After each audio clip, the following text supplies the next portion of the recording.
Kiran Rao directs and Aamir Khan is a producer of India's selection for this year's Best International Feature at the Oscars, Lost Ladies. Aamir, I believe you discovered the script or came across it first and then decided Kiran would be perfect to direct. So talk about that discovery and deciding why she was the perfect director.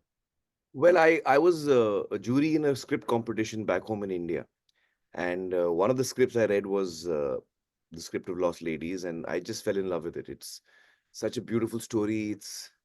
Uh, it it moves you, it makes you laugh, it's funny, touches you in so many ways, and it talks about such important things. So I just fell in love with it, and I knew I wanted to make it. And then I also knew that Kiran uh, has been looking for a film to direct for a while, and she's been toying with a number of scripts that she's working on, but had not committed to any one of them. And so I told her, listen, I think I've found something for you, and I hope you like it. I felt she's the right director for this because I felt that while the story itself is very dramatic and quite absurd in what's happening, I felt that the person making the film has to play it really real. And Kiran's ability as a director to just get it right and her honesty as a director is what I felt this film required. And so I'm glad she took it on. And Kiran, this film is about sort of a wife swap accidentally.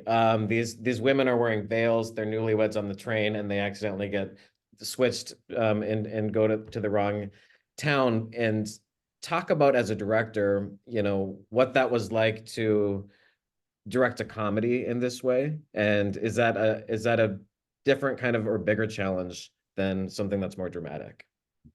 It was exciting for me because through this sort of simple comedy of errors, mistaken identity story, there was so many things that we could explore. Sort of entrenched patriarchy, the way these girls have been conditioned to be a certain way. One of them has never left home, and sort of the terrors of the outside world that sometimes girls are warned about, was actually an opportunity to explore the wonders actually of the world. Really, what could happen if women are given agency and autonomy and allowed to have freedoms. So doing it through a comedy was the best way we thought to do it, and the challenge really was to keep the comedy at the front of it, keep it really light, have the plot full of twists, and make this a really fun journey with all these really oddball characters that they encounter, and keep all the sort of themes that we wanted to address, and issues that we wanted to talk about very much through plot and through situations rather than dialogue. So the challenge really was to cast the right actors. We were shooting during COVID and casting during COVID. So it was, those were the bigger challenges than, doing anything with comedy. But really, once we had the right cast, we were good to go. What was the most difficult thing to cast? Was it the lead women or the supporting cast? Because you have to get you have to get it right. They have to be funny.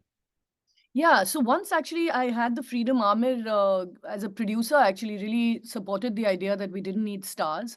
We would go with unknown actors. We really cast through the internet far and wide, like all over India. We had tapes from everywhere.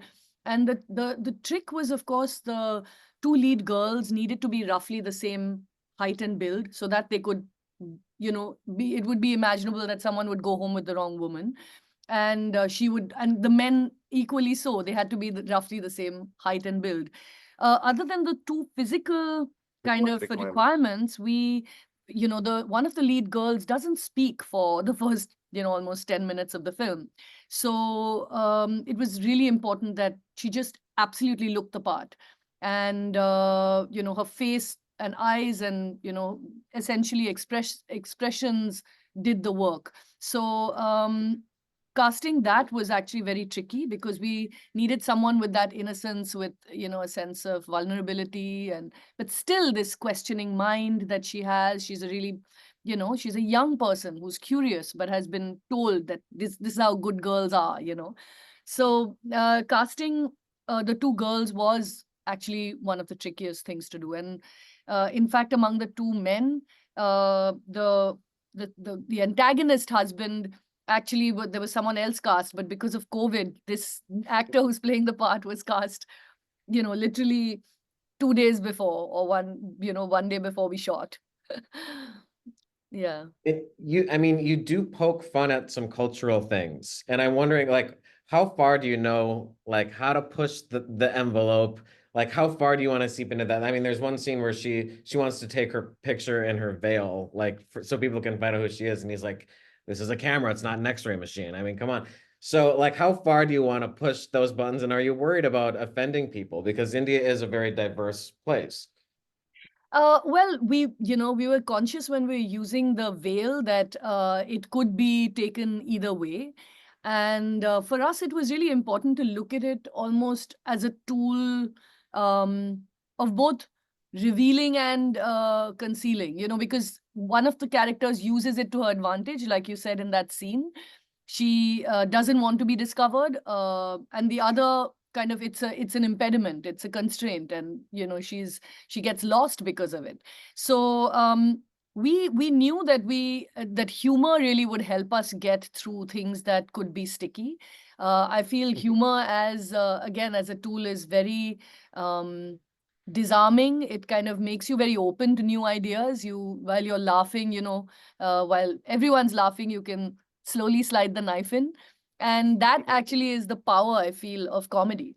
Things that you would otherwise be strongly opposed to if you were in a conversation. When you see it as a joke, you kind of would be much more open to laughing at it, and therefore be more open-minded about it. So that's what we relied on. We wanted to use comedy to kind of soften the edges in a way of all the tricky things that we were going to address. And Aamir, you two have been partners on so many projects in the past. What makes this different, and you've been selected for to represent India for the Oscars before as well. So what has this process been like for you, and how does this film differ than previous projects? Well, I mean, each project is unique and different, and talks to you in different ways, and but it's as exciting as any of the other films I've done, I guess. So it's different, and it's still in many ways. I mean, it's a film that we all believe in, and yeah. And it's been described as a feminist movie. Do you feel that it's a feminist movie? Is that how you would describe it? Either Yeah, one I of you? mean, it is talking about women's issues, their independence, and also male allyship in that, where um, it's important for males to also at this point of time, chip in and help this journey uh, reach. I mean, hopefully we as a society can reach a place uh, where we don't have Opportunities are equal. where opportunities are equal, where we don't put down people because based on their sex. Yeah. Yeah. And Kiran, I mean, it's like a road trip movie in a lot of ways. There's so many different scenes and we're seeing them in all of these different situations. What was it like just to have that sort of a production design, and what sort of team do you have to build for that? We had an incredibly good, experienced team behind the camera. A lot of the actors were first timers. I mean, for my leads, it's their first film, though they'd done some Yeah. work before. But the my crew was very experienced. And for production design, actually, because we were shooting on all real locations, what was really important was to kind of scar these particular areas for the right spaces. So, and use a lot of what was real there, because our villages are some of them not very much changed by time. So to find those villages that fit the film, since it's set 23 years ago. So for production design, actually, the important thing was to find the right locations. And then the production designer actually is from the central India, the heartland of India. So he brought a lot of his own personal experience and his, understanding of design, of cultural, sort of little nuances, like these paintings on the wall that they do in some parts of India when a bride and groom are coming home. We use that in many spaces in the film. It really helped us that we could shoot in some actually old villages that still have mud houses and cobblestone streets and fields behind them, and still charming and old world.